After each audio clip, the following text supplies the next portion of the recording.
شکر وباسئ چې جمدي ګرځئ څه حکومت ووالی خفه کېږئ ما څه ښځو ووالی په بلاګانو موږ هم اورېدلي بیخه مو د ښځو لپاره چې راوړو ښځه داسې سر خوړلې کندو تنور دی چې ډکېږي م نه نه په جامو مړې شو نه په جرابو مړې شوې نه په کېړو مړې شو په هغې کې م وایي موږ خو داسې موږ له خو اسلام حق را نه کوي اسلام در سره نور څوکي مسلماني در سره نور څوکي تا له خو اسلام هغه حق درکړو ته خو بیا جنبې ښخولې په میراث کې خو د ښځې حق نو ته خو یې کور کېنولی د کور سردار یې دنه جوړه کړه او بالښت ته دې ډډه والې ده او ګوته خوځی دا شی راوړه ټماټر راوړه دا راوړه دا راوړه او زمونږ دا چې کوم یې خفه کېږي ما لکه پښتانه یو مونږ ټول سوکل وایي او سوکل نه وایي بار هم برید داسې یې بار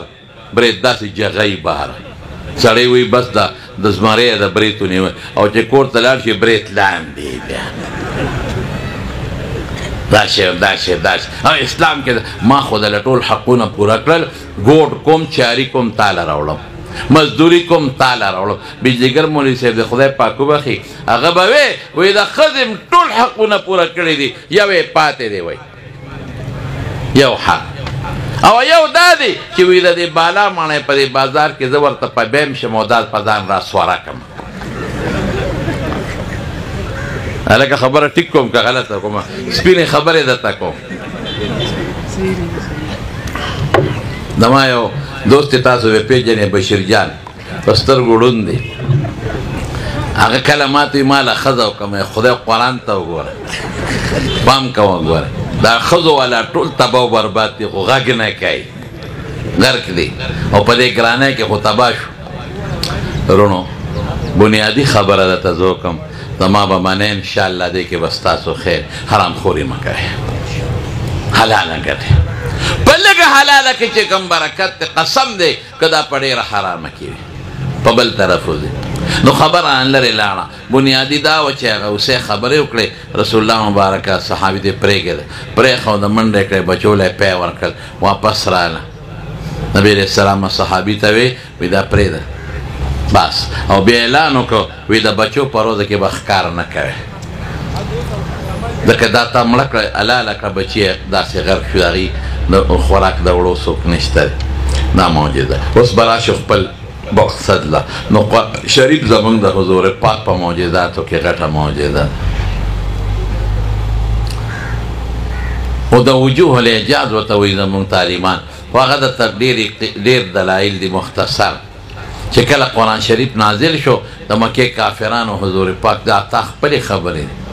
دا تا رضانه جوړ کړی دی دا د خدای خبرې نه دي نو الله دا آیت نازل کا قل لئن اجتمعت الانس والجن على ان یأتوا بمثل هذا القرآن لا یأتون بمثله ولو كان بعضهم لبعض ظهیرا زه تاسو لږی شی داسې قرآن جوړ کړي بیا ورته نور اسانه کړه فأتوا بعشر سور مثله مفتریات د لسو سورتونو په شان جوړ کړي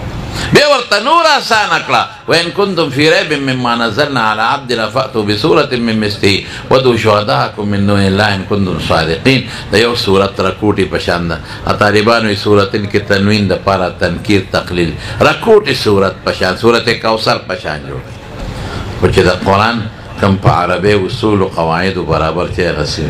د بلاغت او فصاحت اسرار رموز د عربیت ایجاز وغیره دا پکې